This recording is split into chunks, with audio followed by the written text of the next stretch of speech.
Majo, ¿cómo elegir un psicólogo? ¿Por dónde, en qué momento uno puede empezar una terapia? ¿Si debiera o no? ¿Hasta dónde escuchar a uno que le dicen, che, tendrías que hacer terapia? Estamos todo el tiempo atravesados por discursos de este tipo y que muchas veces son como un ruido, ¿no? Sí, es cierto que quizás sea la problemática de las grandes urbes, como puede ser Sí. esta ciudad u otras ciudades populosas de nuestro país. Probablemente no es una problemática que alcance a toda la población. Digo, ojalá que sí en algún punto, porque estamos esperando, pidiendo que se genere masa crítica en relación a lo que son los problemas de salud mental o los padecimientos de salud mental. Pero es cierto que hay poca información respecto a esto que vos estás diciendo. Sí. Y cuando hay poca información, o a veces demasiada información, pero muy desordenada, hay un territorio fértil para que haya mitos sobre todo, ¿no? Y bueno, y me parece que hoy vamos a ver si podemos ordenar algo aunque sea de este universo. Hoy lo inesperado es psicología y neurodiversidad. Este podcast es presentado por Big Box, la felicidad de regalar. Bruno Silva es psicólogo, docente y experto en ESI, géneros, diversidades y abordaje de consumo problemático. ¡Ey! ¡Para! ¿Te suscribiste a nuestro canal? Si te suscribís, nos ayudás una bocha con este proyecto y además ni te cuento si nos das like. Bruno, nos ponemos a hacer una lista de mitos que giran en torno a la psicología y enseguida se van aportando cosas, ¿no? Uno tira una cosa, otro otra. ¿Por qué pasa esto o cómo podemos ordenar este universo de mitos acerca de la psicología? Bueno, es una pregunta interesante, digamos, que tiene que ver con que nuestra formación o nuestra disciplina en sí misma es una disciplina que de alguna manera tiene intrínsecamente la diversidad. Es una disciplina compleja porque nuestro objeto de estudio es complejo y durante mucho tiempo la formación ha estado sesgada, por lo tanto hoy en día persisten en los planes de estudio quizás comentarios o informaciones que no están del todo actualizados y obviamente eso puede ir en detrimento de la salud de las personas. Entonces sigue sucediendo que hay mitos que se siguen tomando como verdades o que incluso los podemos ver en boca de profesionales replicándose. Por lo tanto es tan importante que existan espacios donde podamos desmitificar o de alguna manera aportar miradas que sean más posibilitadoras y más actuales. Porque pasa mucho con la necesidad de hacer terapia, ¿viste? Que te dicen, alguien dice, che, ¿por qué no haces terapia? No, yo no necesito hacer terapia, o sí necesito hacer terapia para hablar, el que dice, no, me muero si se va mi terapeuta de vacaciones, ¿viste? Que no sé qué hacer. Y entonces es como que es tan grande el universo de cosas que se pueden decir acerca de decidir hacer terapia que no se sabe muy bien qué es. Bien, bueno, justamente ese mito de que todo el mundo tiene que hacer terapia o de que en todo momento es recomendable hacer terapia es interesante de replantear, ¿no? Porque de alguna manera encubre la posibilidad de que se genere cierta dependencia con lo terapéutico. Indicar que siempre se requiere terapia o que siempre es deseable hacer terapia, bueno, plantea quizás esta idea que a veces tenemos que derribar, que es la de los tratamientos interminables, en los cuales justamente la persona por ahí no puede desinstalarlo o no logra la autonomía que fuera suficiente como para descontinuar ese espacio.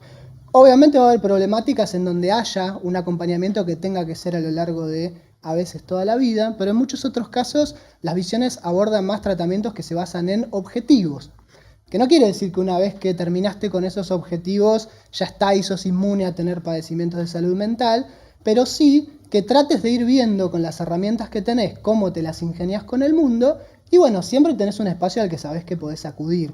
Pero esa idea de que todo el mundo tiene que ir a terapia, o incluso este mandato que a veces impera de decir anda a terapia, ¿no? Como que cierta gente manda a terapia a otras personas, encubre, aunque sea bien intencionado, una suerte de violencia, digamos, ¿no? Porque es como que yo te digo a vos que hay algo que tenés que intervenir desde la salud mental. Entonces es muy interesante que replanteemos eso porque justamente deja posiciones que por ahí no son las más beneficiosas para la persona y su autonomía, ¿no?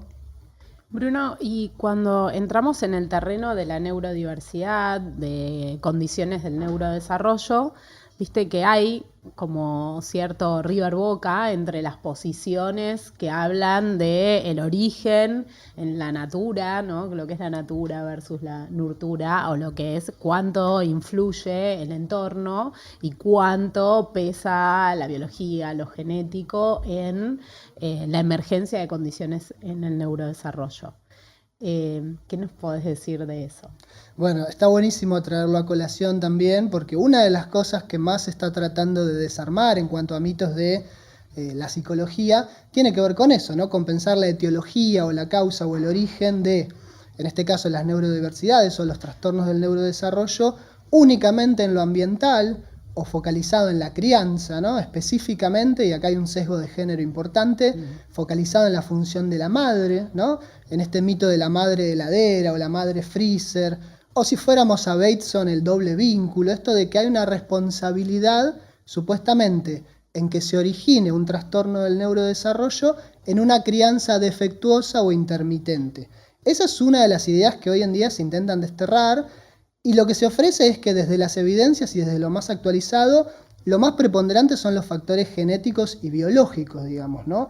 Si bien la crianza o el ambiente tienen una incidencia importante en cuán favorable puede ser un tratamiento, cuánto pueda mejorar una persona, cuando se trata de apuntar a eso solamente para el juicio de ver quién tiene la culpa, porque ese es el problema, el posicionamiento es como buscar una culpa o una responsabilidad, ahí fallamos, digamos, ¿no? Porque es algo que de alguna manera ya viene seteado y que justamente esas lecturas que critican a la crianza o que fundamentalmente hacen foco en falencias de la madre o del padre, lo que hacen es culpabilizar. Y esto es muy terrible para las familias que, tras todo el proceso que conlleva encontrarse, bueno, con la condición de sus hijos o hijas y ver cómo afrontarlo y ver cómo acompañar, encontrarse muchas veces incluso, como decíamos al principio, con profesionales que te están diciendo que de alguna manera eso puede ser culpa tuya, es muy terrible y muy doloroso, ¿no? Entonces es importantísimo desestimar esto. No tiene que ver con una crianza que pueda haber sido defectuosa ni con falencias de cuidado, amor o lo que fuera, sino que justamente son factores que en gran medida ya vienen desde el punto de partida, ¿no? Hay mucho escrito, hay mucho publicado acerca de, especialmente en relación al diagnóstico de autismo, ¿no? De la demora en el diagnóstico que puede haber desde que una familia comienza con alguna preocupación respecto al desarrollo de su hijo o de su hija y de cuándo se llega al diagnóstico, y mucho del tiempo que pasa entre el inicio de la sospecha y el diagnóstico tiene que ver con consultar a profesionales de la salud y que la respuesta sea, y bueno, pero si estás embarazada, por eso no habla, porque está celoso, porque va a tener un hermanito, porque te mudaste, porque falleció la abuela, porque no, a interpretar que eventos que tienen que ver con el propio ciclo vital pueden ser los que desencadenan una condición del neurodesarrollo, y cómo esto también incide en la demora en el diagnóstico y la posibilidad de acceder a una intervención oportuna. Totalmente. Bueno, de hecho, amparándonos en la Ley de Salud Mental y en los derechos de las infancias, justamente ese derecho a tener un diagnóstico, obviamente para las familias como ordenador, pero para los niños y las niñas es clave, porque esos años son fundamentales para la estimulación y también para ahorrarse un montón de malestar y dolor que conlleva la incertidumbre y que muchas veces se alivia cuando por fin podemos llevar a un diagnóstico humanizado, digamos, ¿no? Que justamente eso también es importante y tiene que ver con los mitos, ¿no? Muchas veces, desde algunas vertientes de la psicología, se criminaliza el diagnóstico como si fuera algo que va a encasillar y algo que de alguna manera cierra los sentidos, y eso no necesariamente es así, ¿sí? Es importante entender que para esa familia o para ese niño o niña que están viendo a ver qué sucede y cómo ordenarse ante la vida y cómo posicionarse, tener un diagnóstico, si es dado desde la empatía y desde la humanidad del profesional, justamente puede servir como una brújula que oriente y guíe con los apoyos necesarios, con la estimulación necesaria que pueda haber, con los espacios necesarios que serían recomendables para que ese niño o niña pueda habitar. Entonces es importantísimo esto que marcas también, porque justamente tiene que ver con otra de las falencias que a veces tenemos como profesionales. No podemos venir a comentar a una persona que pide ayuda y que está preocupada, que de alguna manera hay algo de lo que está haciendo que la responsabiliza o la hace culpable de que su hijo o su hija sufra. Eso es terrible y sucede, sigue sucediendo. Ahora, y en lo interdisciplinario que ya empezamos a verlo, empieza a aflorar acá en la charla, y muchas veces yo, al menos aquí, detecto ruidos del trabajo de los psicólogos en lo interdisciplinario, ¿no? O porque no están, o porque están demasiado, o porque su voz es subestimada por otros profesionales. Eh, ¿Cómo juega aquí el lugar de los psicólogos en lo interdisciplinario? Bueno, es muy interesante lo que vos planteás, porque por un lado es fundamental este tratamiento integral, la lectura integral de la persona y ver que en distintas dimensiones va a necesitar apoyos, ¿no? Y habíamos dicho que gracias al diagnóstico en parte podemos, bueno, diagramar en qué grados necesitará tales o cuales apoyos. Ahora, la figura del psicólogo, retomo esto que vos decías, ¿no? De que a veces queda desdibujada o que no aparece tan presente, porque durante mucho tiempo y todavía, salvo profesionales que específicamente en el posgrado se han interiorizado en el trabajo con las neurodiversidades, quienes tienen una formación más clásica desde las currículas oficiales realmente no cuentan o no salen de esa carrera con las herramientas debidas para poder trabajar en un equipo interdisciplinario. Lo podemos poner en ejemplos. Una trabajadora social o una terapista ocupacional quizás ya en sus prácticas o en su plan de estudio tuvo muy presente la posibilidad de trabajar con neurodiversidad. En el caso de la psicología eso puede ser que no aparezca de ninguna manera en el plan de estudios, ni siquiera como ejemplos, o que sí aparezca a través de estos mitos que comentábamos. Entonces, la capacidad de operar intervenciones que vayan en un sentido de potencialidad y en un sentido de restaurar derechos y demás, muchas veces no aparece porque los propios profesionales de la psicología no contemplan que eso pueda existir. Después obviamente puede haber situaciones de cuán histriónicos podemos ser los psicólogos y demás, ahí podemos hacer un mea culpa, pero sí me parece interesante marcar de vuelta esta falencia de los planes curriculares. Sí es algo que sucede y que la sociedad necesita.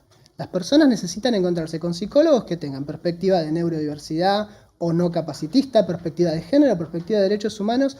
¿Qué pasa? Que las personas no están pudiendo encontrarlos. ¿Y cuánto sufrimiento se desprende de eso? Entonces es importante. ¿Cuál sería la perspectiva no capacitista? Nombraste la perspectiva de diversidad, de neurodiversidad, de diversidad de género y no capacitista.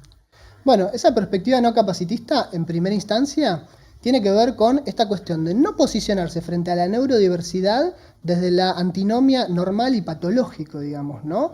Justamente retomando el nombre de este espacio como lo inesperado. ¿Por qué es inesperado que una persona pueda desarrollar una neurodiversidad o que pueda crecer con neurodiversidad? Si sabemos que existe, si sucede, si hay muchísimas personas con neurodiversidad, así como con otras condiciones que históricamente han sido estigmatizadas. Entonces, ¿por qué se sigue pensando desde lo inesperado o desde lo que hay que corregir o desde lo que potencialmente, como decíamos por ejemplo con el mito de las madres, hay que encontrar algún culpable o responsable?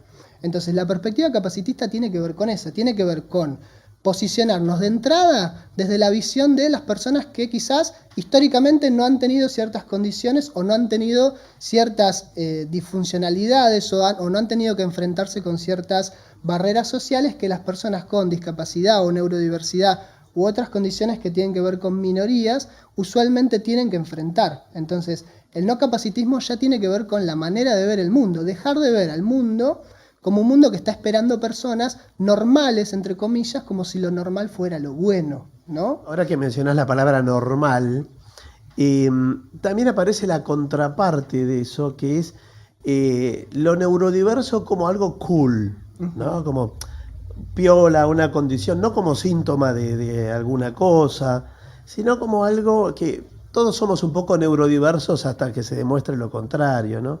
Y en ese universo cuesta un poco separar la paja del trigo. ¿Qué relación habría que establecer con lo neurodiverso en esa condición de banalización que se hace muchas veces?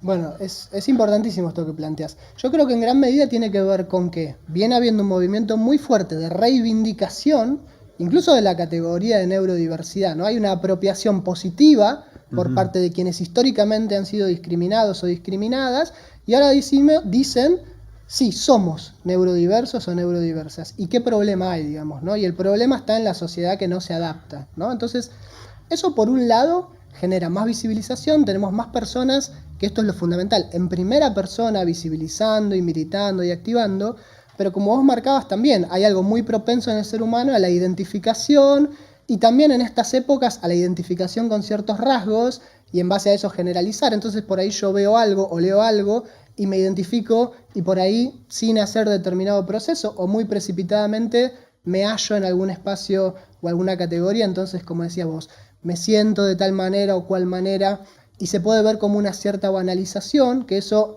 por un lado es interesante, pero podría ir por la dimensión de gente buscando de alguna manera comprenderse y ponerle palabras a lo que les sucede. Y por otro lado hay un contradiscurso que a veces surge, que sería como de la gente que, dicho de alguna manera coloquial, se pasa como de progre, y entonces es como, bueno, aparecen las personas que quieren reivindicar la neurodiversidad, pero yo voy un paso más allá y digo que todas las personas somos neurodiversas, porque todos y todas procesamos de manera distinta, o en otros aspectos hay gente que dice todos y todas tenemos discapacidad en algún aspecto, y si bien puede ser bien intencionado, yo siempre intento ver la buena intención, pero de alguna manera eso desestima o deslegitima a las personas que verdaderamente todos los días se encuentran con la falta de accesibilidad al mundo. Entonces, por ejemplo, en una situación de estar cursando en una universidad, una vez alguien dijo, todos y todas somos discapacitados, pero una persona dijo, sí, pero yo hoy llegué 20 minutos tarde porque no había rampa, y vos no. ¿Sí? Entonces, como diciendo, está bueno que suscribamos, está bueno que se visibilicen o naturalicen ciertas cosas, pero no caigamos en la banalización. No pretendamos que no existen toda la serie de discriminaciones o barreras que socialmente existen en lo cotidiano, porque siguen siendo una matriz de dolor y de sufrimiento para las personas y sus familias, ¿no? Entonces, tomarlo con delicadeza y acompañar fundamentalmente a quienes protagonizan esta lucha, entendiendo que los sujetos políticos de esto son las personas, en este caso con neurodiversidad, y verlo así, ¿no? Voy a hablar desde mi práctica y con lo que me encuentro cotidianamente en el consultorio, que es como decíamos anteriormente, en general son madres más que padres quienes vienen al consultorio con la culpa esta de, bueno, ¿qué hice yo? ¿Qué no hicimos nosotros? ¿Qué no le dimos? ¿Qué no le proporcionamos? Y como te decía, en general son las mamás, ¿no? Las mamás hacen este comentario, ¿qué hice o qué no hice? Y cuando llega el diagnóstico, esto de yo sabía y no me escuchaban, ¿no? Son como las dos frases que se repiten. ¿Por qué esto, digamos, cuál es la trayectoria histórica o cuál es el relato histórico que hace que esto caiga sobre la mujer, ¿no? Cuando vos hablabas de perspectiva de género, por ejemplo. ¿Por qué cae siempre esta sensación de culpa sobre la mujer que cuida? ¿Y por qué, en general, son las mamás las que no son escuchadas? Bueno, eso es importantísimo. La psicología también tiene mucho que deshacer respecto de, bueno, la figura de la mujer y la figura de la madre, ¿no? Yo cuando hablo de la psicología cometo el pecado de generalizar, pero muchas corrientes o las más preponderantes de psicología en muchos casos siguen teniendo estos sesgos. Y lo que vos planteás respecto de la historicidad parte desde muchos lugares, pero por ejemplo, recomiendo por si alguien quiere chusmearlo, si vamos al Calderón y la Bruja, Silvio Federici, desde la división sexual del trabajo, es decir, que en algún momento en el orden social se dijo, bueno, los varones se van a ocupar de estas cuestiones, las mujeres se van a ocupar de estas otras, desde una perspectiva binaria, ¿no? Hasta toda la asociación de la mujer como una persona que está destinada al cuidado y a la maternidad, ¿sí? Incluso las profesiones en general asociadas a las infancias, la maestra es la segunda mamá, bueno, la psicología enfermera, la psicología infantil, la pediatría, que históricamente durante las maestras jardineras, ¿no? Bueno, etcétera, etcétera, etcétera.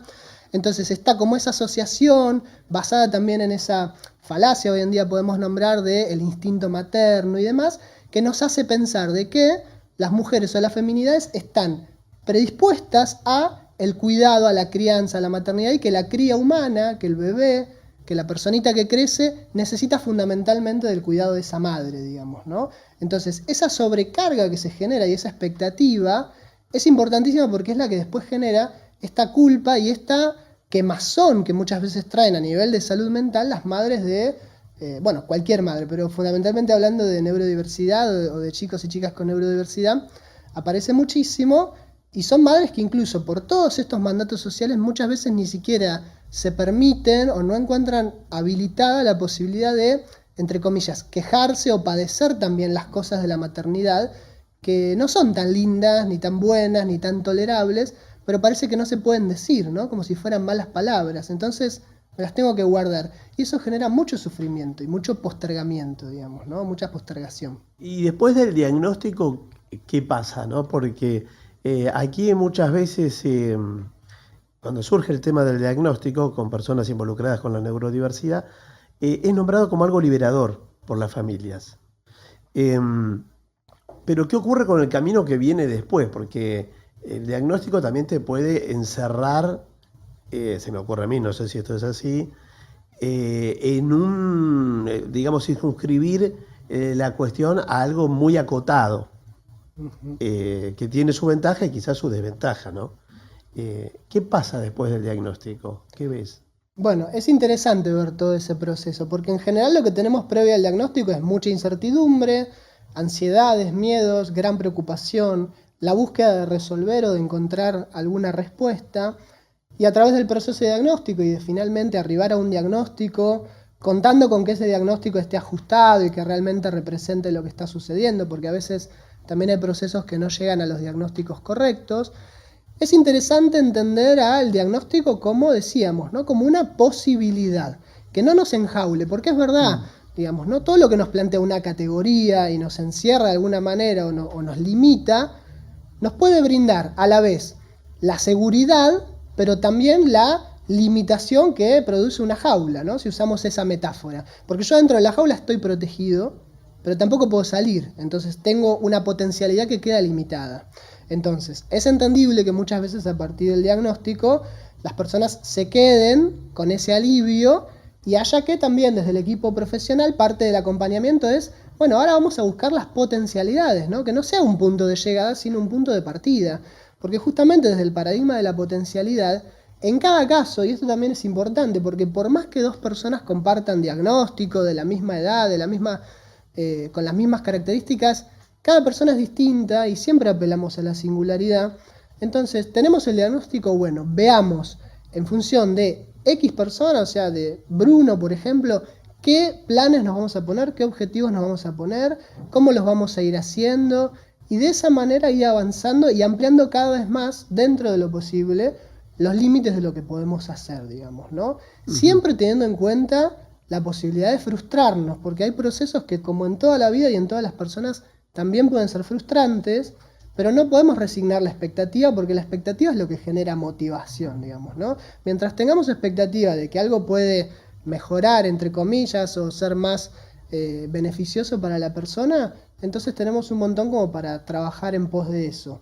Si nos quedamos sin esa expectativa, podemos llegar a subestimar a las personas, que es lo que a veces pasa desde las familias o incluso a veces desde profesionales, que es decir, bueno, Bruno tiene tal diagnóstico, entonces todo esto no lo va a hacer ni lo intentemos. Eso es lo que habría que evitar, porque esa no es una mirada de potencialidad. Entonces está bueno verlo así. Bruno, y si hay algo que trajo la pandemia es un poco de luz acerca de la importancia de lo que es la salud mental y especialmente de la salud mental en el grupo de adolescentes, ¿no? La pandemia hizo que emergieran muchas situaciones conflictivas en chicos y chicas que tal vez no habían mostrado claramente ningún síntoma antes del encierro, ¿no? Antes del aislamiento, y durante el aislamiento empezó a emerger esto. ¿Cómo se está reorganizando, cómo se está repensando la intervención desde el área de la psicología para el trabajo con adolescentes? ¿Cómo se piensa a la adolescencia post-pandemia, atravesado por las tecnologías, por las redes?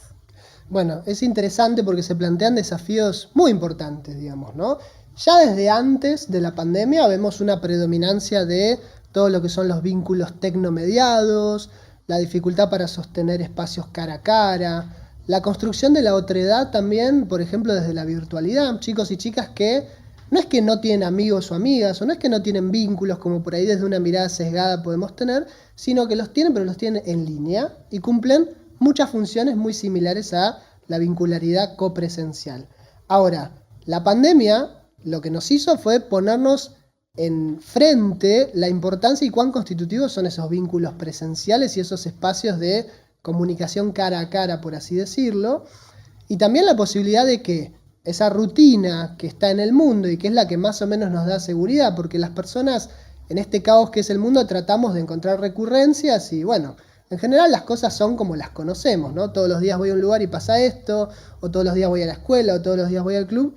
La pandemia nos quitó todo eso, nos quitó seguridades, y eso justamente, si hablamos de quitar seguridades, la aparición de la incertidumbre, gran parte de aumento de ansiedad, la prevalencia de la ansiedad aumentó muchísimo, y la dificultad para generar herramientas emocionales desde las adolescencias aumentó mucho también, la impulsividad, la ansiedad que justamente si se va incrementando muchas veces tiene comorbilidad con la depresión, o sea que pueden aparecer juntas.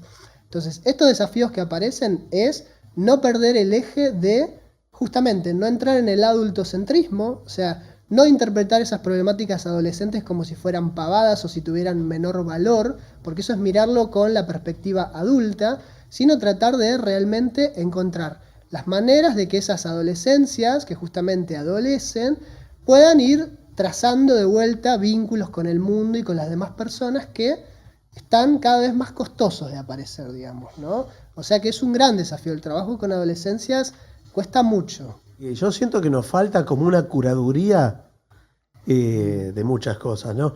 Pero para elegir psicólogo, ¿viste? No hay un manual de cómo elegir un psicólogo. Muy buena pregunta. Sí. ¿Viste? Vos decís, bueno, ¿por dónde empiezo? Yo quisiera hacer algo, pero qué sé yo. Te lo recomienda alguien, encima después viene otro y te dice, ¿vos qué estás haciendo? ¿Estás haciendo Gestalt o psicólogo? ¿Qué sé yo? ¿El tuyo es lacaniano? No tengo idea, ni siquiera sé si es psicólogo. Porque tampoco, o sea, no le pedís el título. ¿Por dónde empezar? ¿Hay alguna pista para elegir un psicólogo? Cuestiones a tener en cuenta pueden ser, primero, que uno de tus derechos es conocer qué formación tiene tu psicólogo, psicóloga y qué orientación tiene, porque como decís vos, hay una multiplicidad de orientaciones muy importante. Entonces, hay cosas que están más recomendadas para ciertos padecimientos, por ejemplo, ansiedad y depresión, una terapia cognitivo-conductual. Entonces, si yo tengo esa información, puedo preguntarle a mi profesional o al psicólogo o psicóloga que estoy conociendo, ¿desde qué marco teórico trabajás? Hay un consentimiento informado también. Tu psicólogo, en teoría, debería darte un consentimiento informado de manera escrita u oral, o sea, comentarte de qué se va a tratar el tratamiento, que vos podés suspenderlo en cualquier momento, que cualquier intervención que te vaya a plantear justamente tiene que ser consensuada. Entonces, entre toda esa cuestión de vorágine de encontrar profesionales, el criterio del que habría que atender es sentirse cómodo, cómoda, no sentirse juzgado o juzgada, o sea, una aceptación incondicional, la posibilidad de hablar, sentir que uno es escuchado, y también esta cuestión de poder tener del otro lado las garantías de que la persona nos está dando la información que es nuestro derecho tener, digamos, ¿no? Y eso no es muy sabido. No es muy sabido y sobre todo no es practicado. No sé si en tu experiencia te pasó alguna vez que algún paciente te preguntara cómo es tu formación. Particularmente, en mi caso, cuando yo tengo una primera entrevista, lo comento y lo tomo como parte del consentimiento informado, digamos, ¿no? Que eso se podría tomar como parte del consentimiento informado. Sin embargo, a veces alguien te pregunta por curiosidad o porque por ahí pasaron ya varias sesiones, bueno, ¿y qué estamos haciendo? Bueno, tenemos este enfoque, ahora estamos con estos objetivos, vamos a ir viendo qué sucede, ¿no? Como que la persona sea partícipe activa de lo que está sucediendo. Ahora me voy a poner del otro lado del mostrador, te voy a hacer una pregunta de psicólogo. ¿Cómo te llevas con lo inesperado? Bueno, ¿cómo me llevo con lo inesperado? Como todas las personas, me suele dar ansiedad. A veces te da algo de nerviosismo, pero también es esa parte de lo que uno piensa que es estar vivo, digamos, ¿no? Estar vivo es encontrarse con cosas inesperadas, es de alguna manera descubrir aspectos del mundo que uno no conocía. Entonces, desde mi posicionamiento, ese cosquilleo, esa ansiedad que en este caso no es disfuncional, sino que de alguna manera tiene que ver con algo novedoso y algo que de alguna manera está apareciendo frente a mí por primera vez, lo tomo como parte de los movimientos de la vida, ¿no? Cuando no hay nada inesperado, cuando todo es rutina, cuando todo está quieto, es algo más inorgánico y muerto que algo vivo. Así que trato de abrazar lo inesperado, dentro de lo posible, ¿no? Big Box te regala una experiencia, en este caso acción, para que puedas aprovecharla, Bueno. para que aparezca ese movimiento, y te súper agradecemos por venir a hablar de un tema que la verdad es que no sé si se habla tanto y está tan presente, ¿no? Bueno, me voy con algunas pistas para elegir psicólogo, ¿eh? No sé si a vos te pasó alguna vez que le pediste el título a uno. ¿Vos hiciste terapia alguna vez? Sí. Sí, hago. Bien. Pero uno nunca le dice al psicólogo, che, vos tenés un título, ¿cómo estudiaste? ¿Cómo te formaste? ¿Quiénes fueron tus maestros? O cuál es tu orientación, ¿no? No lo sabemos. Y a veces aparece esto de, che, el tuyo es lacaniano, ¿viste? Sí, o yo No hago sé. MDR, ¿qué es eso? Claro, ese tipo de cosas. Pero bueno, vamos a ver si empezamos también con una práctica de paciente, ¿no? Sí, claro. Si no aparece desde la práctica profesional, puede aparecer como una especie de protocolo de paciente, a ver si así van cambiando algunas cosas.